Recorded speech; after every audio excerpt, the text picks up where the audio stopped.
por que a morte do George Floyd clama pela necessidade da gente lembrar de Nelson Mandela? Para mim, o maior líder da era moderna de todos os tempos. E eu tenho aprendido muito com essa onda de antifascismo. Muitas pessoas postando telas pretas, muitas pessoas postando antifascismo. Mas ao lado dessas manifestações, também muito aprendizado, muitas informações. E tenho aprendido muito com vocês, todos vocês. E decidi que não é uma questão de ser de esquerda ou de ser de direita, é uma questão de ser humano. Porque mesmo documentários que assisti de extrema direita, como por exemplo o documentário do Castanhari, do Guia do Politicamente Incorreto, quando fala do racismo, mesmo esses intelectuais pontuam que é uma questão extremamente injusta do ponto de vista histórico e que precisa ser corrigida, precisa de conscientização. Então, se você, no caso eu tenho uma pauta mais de esquerda, mas você mesmo de direita, você tem que se posicionar. E se todos os intelectuais, e se todas as pessoas que têm algum interesse nessa causa se manifestarem, a gente vai alcançar o maior número de pessoas, mesmo que seja no seu ciclo social, como eu estou fazendo agora. Me apaixonei pela história do Nelson Mandela. Já tinha lido O Mito do Estuprador Negro, da Angela Davis, já tinha lido o Aimé Césaire, com o discurso do colonialismo, mas, de fato, a gente sempre tem muitas coisas para aprender. Tá? E percebi que existe, nessa emancipação das pessoas negras, existe como se fosse uma linha contínua, né, de degraus que perpassa pelas revoltas dos negros nas grandes navegações, que perpassa pela obra do Woodson, em 1933, da desobediência, da deseducação do negro, perpassa por Nelson Mandela, necessariamente, desde 1962 até 1999, e até depois disso, quando ele deixou a presidência da África do Sul, e até hoje, George Floyd. Essa causa é a mesma causa. Então, se você se acha de direita ou se acha de esquerda e não quer se manifestar, se você acha normal tudo o que está acontecendo, pesquise um pouco mais. Se você pesquisar um pouco mais, você vai perceber que esse contínuo ele vem ganhando novas formas de racismo. A gente tinha escravidão, trabalho forçado, sem remuneração, tortura, morte, comercialização de pessoas como se fossem mercadorias. Aí a gente, na década de 60, olha para trás e diz assim, não tem mais escravidão, tinha apartheid. Tanto nos Estados Unidos, separação de negros e brancos, quanto na África do Sul, apartheid. Aí, agora em 2020, a gente olha para trás, poxa, não tem mais separação de negros e brancos, será mesmo? Por que o número de encarcerados no Brasil é maior de negros? Por que o número de pessoas mortas pela polícia é maior de negros? Por que o número de desembargadores e de ministros geralmente são brancos, poucos negros? Por que os professores que você tem na universidade, nas faculdades, na escola, geralmente são brancos? Por que os cargos de executivo, de donos de empresas são brancos? E aí a gente pode estar reproduzindo o discurso, porque assim, lá nas grandes navegações, os brancos achavam normal a escravidão. Na década de 50, eles achavam injusto a escravidão, mas achavam normal o apartheid. Nos anos 2020, a gente acha injusto o apartheid, injusto a escravidão, e a gente acha normal o que está acontecendo. Tá? Então, aí, gente, eu decidi falar um pouco para vocês hoje sobre esse livro, tá? Uma biografia do Nelson Mandela, escrita pelo policial Crystal Brand, que cuidou do Nelson Mandela durante essas 3 décadas que ele ficou preso. E percebi nesse livro que a ideia de fascismo, de antifascismo, é muito comum para lutar contra qualquer tipo de opressão. Qualquer tipo de opressão, inclusive agora. Tá? Mesmo que essa opressão não te atinja do alto do seu privilégio. E eu me emocionei muito com essa obra. Demasiadamente, especialmente no final. Por isso eu vou explicar o porquê o Mandela é o maior líder que já existiu na face da Terra. E por que ele tem que ser lembrado. Porque a morte do George Floyd tem a ver com Nelson Mandela. Tá?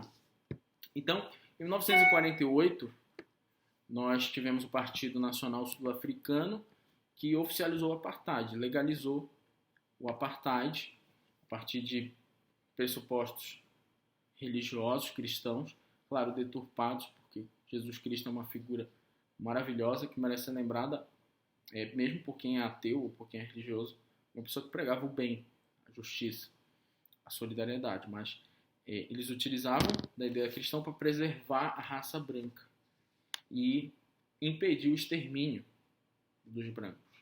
Preservar o que eles dizem em documentos oficiais, tá? Documentos oficiais. O extermínio da raça branca. Então, por isso, a separação entre brancos e negros. E aí, o Congresso Nacional Africano é um partido político que surge de jovens negros para lutar contra o apartheid. Tá? E aí, o Nelson Mandela tenta, com base no diálogo, nas ideias de justiça. Já tínhamos tido a Segunda Guerra Mundial. Já tínhamos tido a Segunda Guerra Mundial, que terminou em 45. Já tínhamos em 48 a Declaração Universal dos Direitos Humanos, mas o Nelson Mandela tentou com base no diálogo e não deu certo. E aí ele decidiu ser mais incisivo, buscou apoio de outros países, tentou ser um pouco mais radical e foi preso. Foi preso em 1962. Quando ele foi preso em 1962, o espanto. Nelson Mandela preso em 1962, sendo contra a separação entre negros e brancos. E nesse mesmo período, Jimi Hendrix alçava voos como o maior guitarrista de todos os tempos. O Pelé alçava voos como o maior jogador de futebol de todos os tempos. Ella Fitzgerald, Doug Ellington, Louis Armstrong, como os maiores jazzistas de todos os tempos. Charlie Parker, como o maior improvisador de todos os tempos.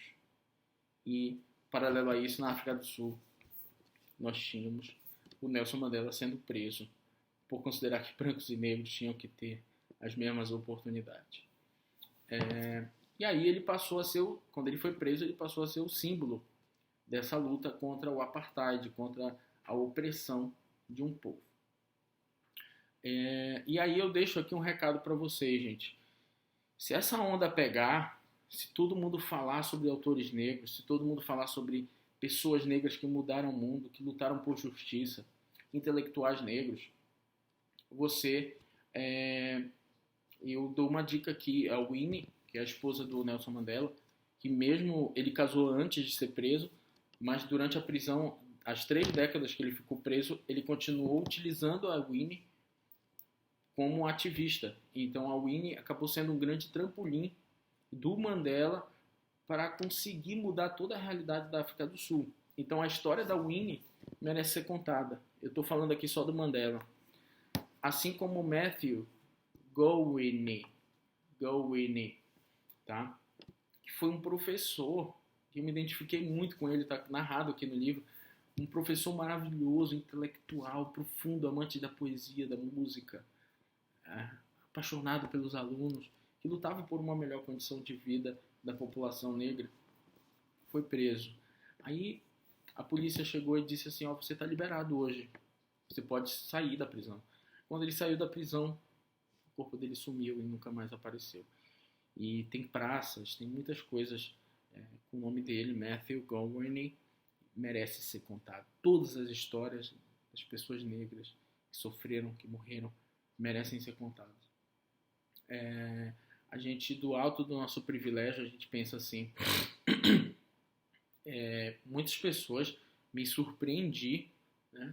Muitas pessoas assim que são de direita ou que apoiam o Bolsonaro, achando que por serem de direita ou por apoiar o Bolsonaro tem que criticar a revolta desse povo.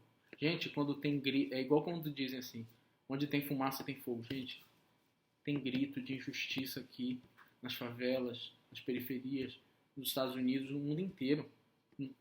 A gente só tem que se ajoelhar e ouvir esse povo aqui. ouvir a história dessas pessoas. É igual a questão do aborto das mulheres. Ah, porra, tu é um homem, tu é branco e tu quer falar alguma coisa de direito à vida. Tu podes até refletir, mas quando alguma mulher falar, te ajoelha e escuta. Porque ela é que sofre as agruras disso. Quando as mulheres falarem que são violentadas, que são agredidas nos lares, meu irmão, só te ajoelha e escuta. Tá? E, portanto, a gente tem que ouvir as histórias das mulheres. A gente tem que ouvir as histórias dos homens e das mulheres negras que sofrem todos os dias hoje, para que a gente possa aprender e não se tornar aquele fascista do passado que achava normal.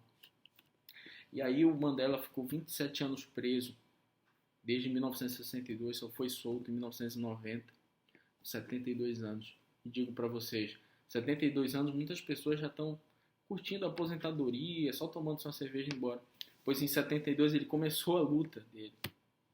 Em 72 ele começou a luta dele com vários doutorados honoris causa, com o Prêmio Nobel da Paz. E para mim, vou explicar o porquê, o maior líder que já pisou nessa terra.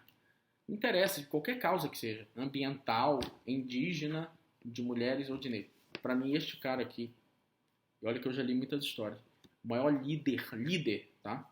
Que já pisou na face da terra. Que foi preso em Robben Island, que foi preso depois em Portsmouth e, por último, desde 1988, em Victor Verster. Tá? Tu é louco de comparar as agressões que os negros sofrem nos dias de hoje com um carro ou um muro quebrado? Aí a galera tá dizendo aí, homens brancos criticando porque os negros estão muito violentos. Cara, tu já parou para ouvir a história de quanto eles sofrem violência todos os dias no mundo inteiro, cara? E no Brasil principalmente. Tu já parou para ouvir, tá? Então, antes de falar merda, vai ler alguma coisa, cara. Vai ler alguma coisa que vai acrescentar alguma coisa na tua vida, tá? Então vamos começar. Página 3. Eu vou da página 3 à página 220. Mas vamos também com um passo um pouco acelerado, né? Porque senão não vai dar tempo. Então vamos lá, página 3, balde. Eu via o Mandela usando o balde como vaso sanitário, limpando limpando o pátio de joelho, tá? Cuidando da pequena horta que cultivava. Na prisão, essa é a primeira prisão de Robben Island, que hoje é um ponto turístico, um lugar de culto à imagem do Nelson Mandela. E aí a história do chocolate? A história do chocolate, página 7. Quem era o chocolate? O chocolate é o Amarildo, o chocolate é o Pedro, morreram baleados. Quem é o chocolate? O chocolate era um rapaz negro que brincava com o autor desse livro, que era o policial que cuidava do Mandela, tá?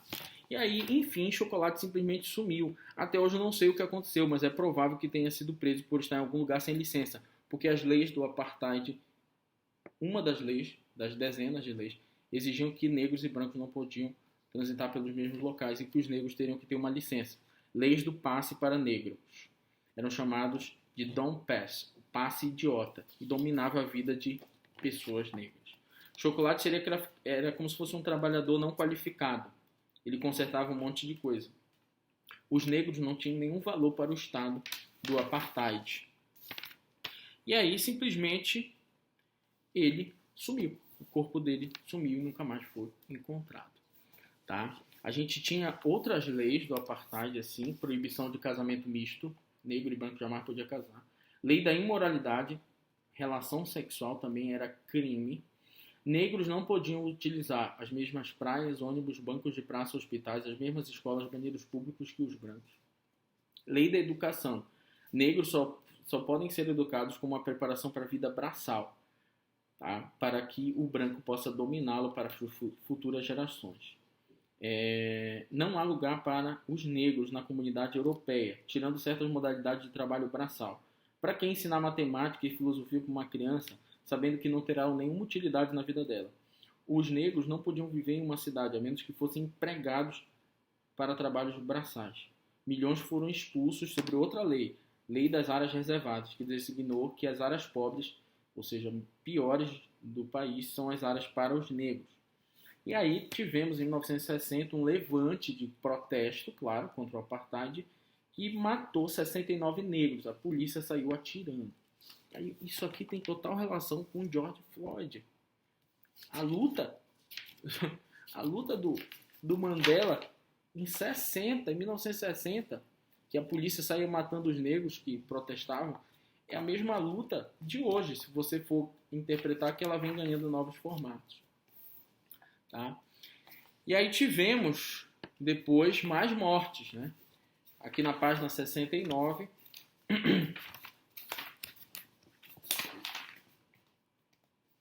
página 69, nós tivemos mais mortes. Tá? Vamos lá, gente, calma.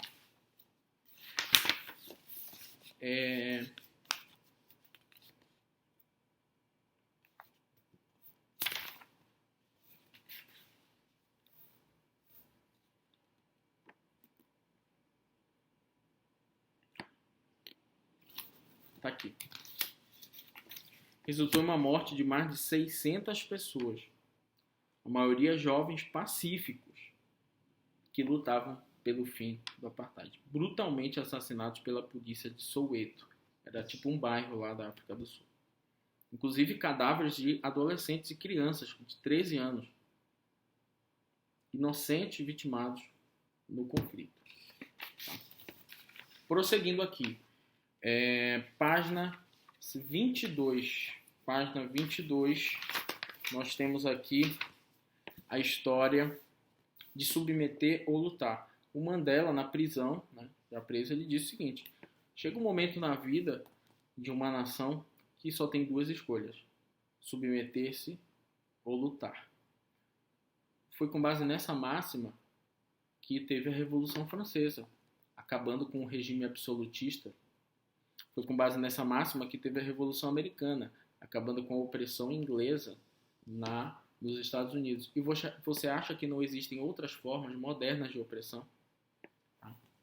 Tínhamos também o sofrimento do Mandela, na página 26, que jamais o abatia. Aqui é o seguinte: era impossível não se encantar com Mandela, um poderoso líder diante de uma vida inteira de trabalhos forçados, preso, né, condenado à prisão perpétua e sem nenhum sentimento de amargura ou raiva. E aí teve uma cena que me emocionou muito na página 26, que foi quando a neta dele o visitou. Tá? A neta dele o visitou e eles não podiam ter nenhum tipo de contato. E o único consolo dele foi carregar ela no colo por um segundo. E ninguém poderia ver, senão todos estavam mortos ali. Na página 39, como o Nelson Mandela era exposto a trabalhos forçados, ele chegou a dizer o seguinte, que quando ele fosse solto, se algum dia ele fosse solto, ele impôs rigorosamente a regra de jamais ser fotografado com flash, porque a vista dele estava tão impactada com a luz do sol. Outro ponto importante era o seguinte, é que o Nelson Mandela, enquanto ele estava preso, ele primava muito pela educação. E ele continuou estudando e fazendo provas de faculdade preso, tá? E isso aí está na página 43 e na página 63. Dizia aqui: Mandela valorizava com extrema convicção o direito à educação. A privação desse direito tinha sido usada contra ele antes de ele ser preso. Tinha perdido seus privilégios de estudo por 4 anos. Tá? Agora ele precisava de mais tempo para passar nas provas. E ele fazia questão de pedir livros e livros e livros. E o interessante notar é que o Nelson Mandela preso na Robben Island, que era uma prisão afastada, volta e meia ele precisava de um hospital, ele precisava sair ali da prisão, né, escoltado, e ele via nas pontes, nas pichações: libertem Nelson Mandela. E teve uma situação vergonhosa quando eles rezaram Pai Nosso na prisão, aqui na página 46. Pai Nosso, de cada dia, nos dai hoje. E aí, o escritor desse livro diz: eu me senti a pior pessoa do mundo. Porque os prisioneiros negros nunca ganhavam pão. só poderia ganhar pão os indianos, ou os brancos ou os pardos, mas negros jamais. E aí o pão nosso de cada dia nos dai hoje. Tá? E aí o que acontece? Existia um temor enorme, aí começa a figura do Mandela como um grande líder. Existia uma figura, uma tensão enorme, um medo gigantesco do Mandela morrer. Porque se o Mandela morresse na prisão, para os doidões lá do regime do Apartheid, poderia significar uma guerra civil, uma tomada de poder pelas pessoas negras. Então eles faziam de tudo para manter o Mandela vivo e esquecido. Então eles censuravam os jornais, censuravam as mídias, e Mandela jamais poderia morrer. Então ele fazia exames oftalmológicos, ninguém queria negligenciar os check-ups regulares de Mandela. Os defensores do Apartheid diziam que a pior coisa do que Mandela livre era um Mandela morto. Temos que cuidar da saúde dele, porque senão ele vai morrer como um Marte. Tá? E aí, gente, o mundo começou a dobrar os joelhos para o Mandela. Nós tivemos, na página 64, um cineasta, tá? Na página 64, um cineasta que fez um filme e mandou para a prisão do Nelson Mandela. Foi censurada porque falava de justiça social. A música, o álbum The Wall, do Pink Floyd, não tinha a menor chance de ser aceito para os presos. Tá? Tivemos também, na Inglaterra, apresentações da Whitney Houston, Stevie Wonder, as grandes bandas do mundo da época, em homenagem ao Mandela. E jamais ele pôde ter acesso a isso. E aí, na página 66, nós tivemos mais um banho de sangue. 600 pessoas mortas que participavam também de uma manifestação pacífica. Tá? Bom, prosseguindo aqui, gente. A censura era tão grande, esses caras eram tão loucos, que na página 81 mostra aqui que a filha do Nelson Mandela manda uma foto para ele com o V da Vitória. Por que V da Vitória? Porque o mundo inteiro estava fazendo embargo econômico com a África do Sul e exigindo a libertação do Mandela, exigindo o fim do Apartheid. Tá? E ela fez uma foto com o V da Vitória e mandou para o Mandela. Aí aqui dizendo o seguinte, o cartão foi classificado como rejeitado. Para você ver como toda a opressão que precisa de uma ditadura, realmente eles estão do lado errado da história. Tivemos também uma outra situação interessante na página 94. Por quê? Um filho do Nelson Mandela morreu. Aqui na página 94. O filho do Nelson Mandela morreu. Ele nunca conheceu, nunca pôde acompanhar a vida desse filho. Ele se ajoelhou e explicou o seguinte para os guardas lá do presídio. Não há nada a ser dito neste momento. Não há nada a ser dito nesse momento. Depois nós tivemos, na página 129,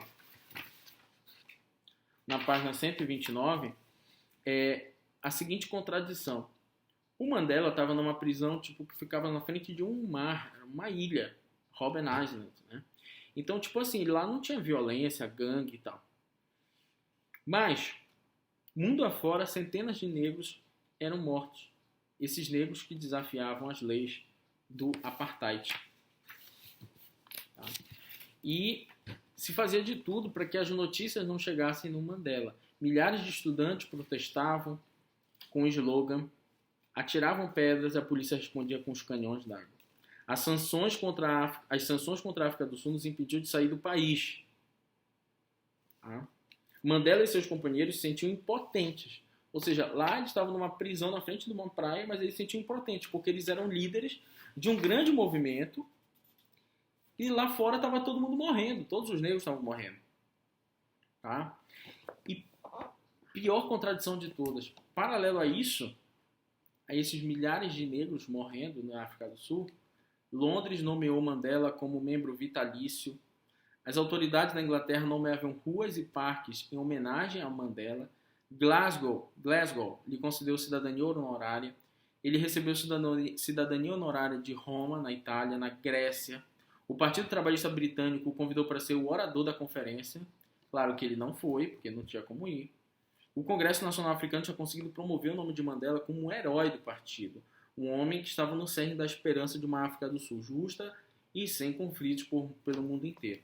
Em Nova York, uma praça foi renomeada Nelson and Winnie Mandela Plaza. Tá? Tivemos também o primeiro abraço do Mandela 21 anos depois do casamento dele, o primeiro abraço que ele deu na esposa, aqui na página 136. Era a primeira visita de contato oficial.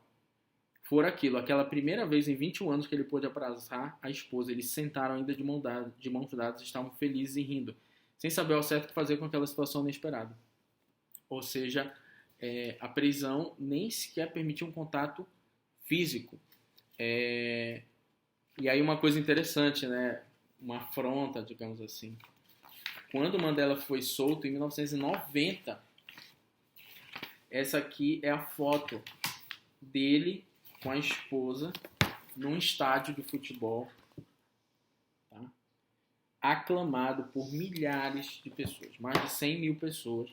Quase que ele é atropelado pela população. E aí, claro, ele foi eleito presidente, né, da África do Sul. Mas a trajetória pela qual, durante a prisão, ele conseguiu liderar o movimento é, para mim, a coisa mais bela que existe. Na página 144, ele foi hospitalizado, ele teve problema de tuberculose, e aí colocaram lá no hospital um outro nome para ele. E ele disse, não, eu sou Nelson Mandela, porque se colocasse o nome Nelson Mandela, os negros do hospital, as outras pessoas, poderiam começar um levante e se inflamar para derrubar o governo. Tá? E aí, tivemos aqui, na página 147 e 149, Mandela tinha recebido uma oferta. Aí, olha só, aí começa o brilho da liderança do Mandela. Ele recebeu uma oferta do presidente para ser solto. Só que tem um detalhe, para ele ser solto, ele teria que firmar o compromisso de que o partido que luta pela causa negra seria extinto e que não teria qualquer tipo de violência. Ele disse assim, não posso e não darei nenhuma garantia nesse momento, porque o meu povo não é livre. A sua liberdade e a minha não podem ser separadas. Né? E aí, não adianta, para o Mandela não adiantava soltar. Não adiantava ele ser posto em liberdade se os presos políticos continuavam soltos, se ainda continuava tendo escolta de negros nos bairros, se ainda continuava tendo aquelas leis que impediam os negros de circular em tais e tais espaços. Ou não, então eu passei 20 e poucos anos na prisão, então agora já estou com 70 anos e eu vou continuar preso. Enquanto não cumprir minhas exigências, eu vou continuar preso. Só que a África do Sul começava a sofrer embargos econômicos. Tá? Aí nós tivemos na página 161, mais pessoas mortas. Por isso que eu estou falando, George Floyd e Mandela. Em 1985 já, uma enorme marcha de protesto para exigir a libertação de Mandela. 31 mortos no confronto. 31 mortos no confronto.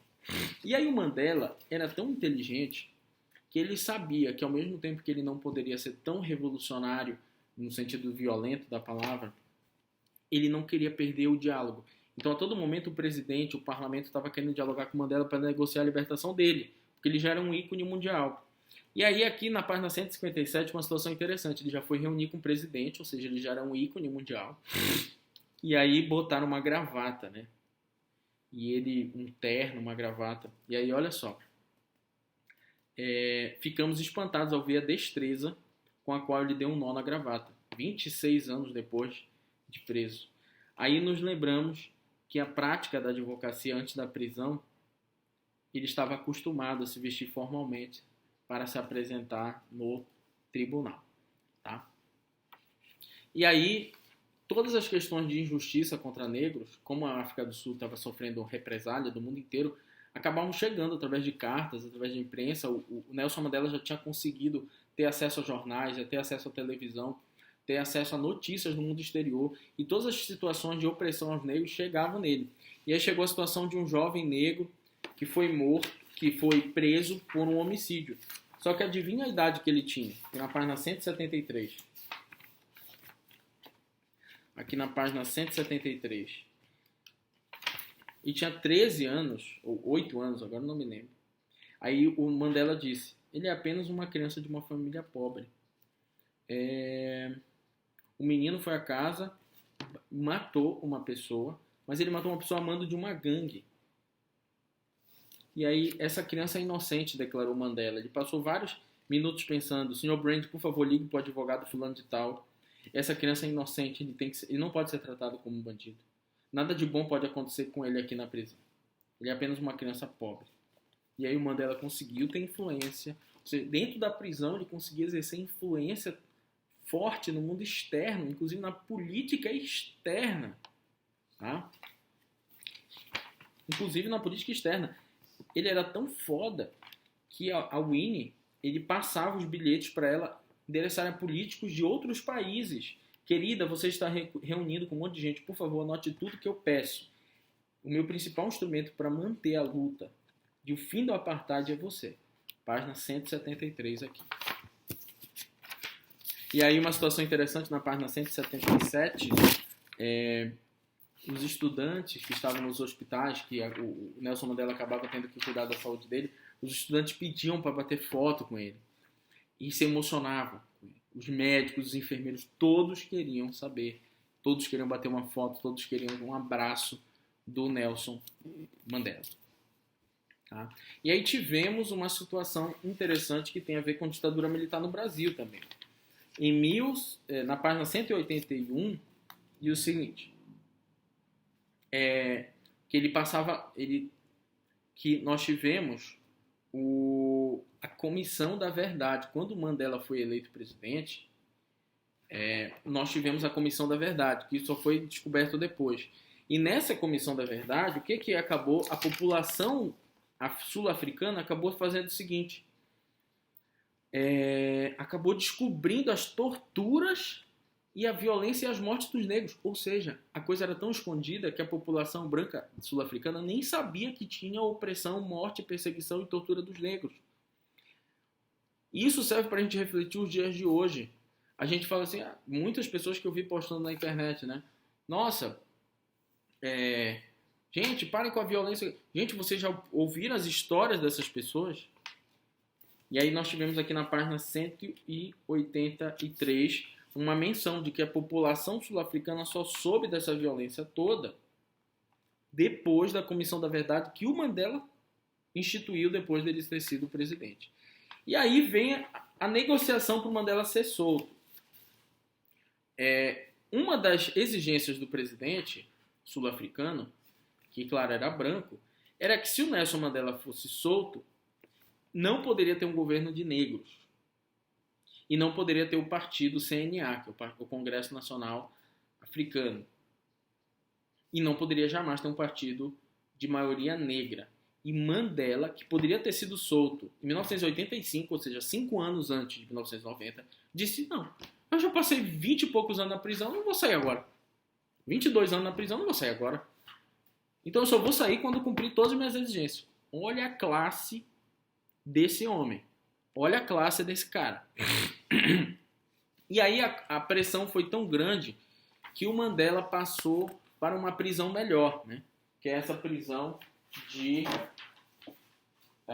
Victor Verster, que é uma prisão, digamos assim, que tinha piscina, que tinha horta, tinha uma fazenda, tinha animais, tinha já micro-ondas, televisão e tudo. A opressão foi tão grande que quando o Mandela viu o micro-ondas, ele pensou assim, que televisão é essa? Ele nunca tinha visto um micro-ondas. Só que, olha a filha da putagem, o presidente da África do Sul queria usar o Mandela para albergar, melhorar a sua imagem. E ele queria fazer o seguinte, ele queria libertar o Mandela e sair com o Mandela de mão dada.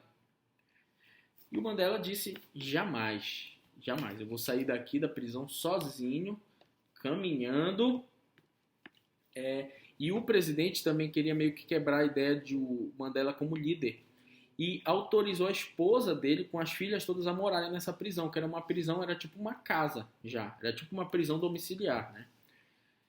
E a esposa dele jamais aceitou porque ela sabia que queriam utilizar para enfraquecer a ideia de que o Mandela estava preso, tá? E aí nós tivemos aqui já na página 210, quando a Comissão da Verdade e Conciliação foi criada por Mandela, depois dele ser presidente, né, para ouvir o depoimento das pessoas negras afetadas e vitimadas durante a apartheid. As pessoas brancas ficaram chocadas. Eles viviam um estado policial e desconheciam a opressão que levou os protestos, os tumultos e as demandas dos negros. Era impossível. Tá? Tudo isso passou pela minha cabeça. E aí vem, finalmente, a parte final aqui do que eu vou falar para vocês, a página 214. Me desculpem aí, gente, que é improvisado mesmo aqui. O Mandela era tão foda que quando a última reunião que ele saiu do presídio para reunir com o presidente e com o parlamento, ele sabia que iam ceder as exigências dele em favor da causa negra. Então, quando dessa última vez, ele tinha reunido já umas 20 vezes. Nessa última vez, ele disse assim, Mandela disse, amigos, nós nos despedimos aqui. Ninguém acreditou, pois ele saiu dali para ser presidente da África do Sul. Aqui na página 217, começam a dar sinais da vitória do Mandela. Os outros amigos do Mandela, presos políticos, já estavam sendo livres, soltos. E a CNA, o Congresso Nacional Africano, já estava permitido a funcionar. Tanto é que hoje é o maior partido da África do Sul. Ou seja, Mandela tinha atingido um objetivo importante. Depois viemos aqui para a página 221. Cerca de 6 semanas depois do encontro, né, 31 outras organizações também em prol do movimento negro foram legalizadas, presos políticos todos saíram, Mandela libertado, e Mandela conseguiria fazer uma concessão para permitir que ele levasse as aparências. Ele sairia andando pelos portões de Victor Verster, e aí saiu cheio de orgulho. Tá? E a única coisa que ele acumulou nesses 27 anos de prisão, a única coisa que ele acumulou de patrimônio foi 22 caixas de chocolate, um baú, 4 cestas, uma urna, um banquinho, um chapéu de papelão, 2 grandes guarda-chuvas, um kit de pesos de exercício, uma bicicleta ergométrica, um cartão de aniversário gigante e uma prancha de bodyboard. Tá? E aí, finalmente, ele continuou a empreitada dele no mundo inteiro em prol do fim do apartheid e da emancipação dos negros. Tá? Então era isso que eu tinha para falar um pouquinho da história do Mandela. Um grande abraço, boa noite a todos.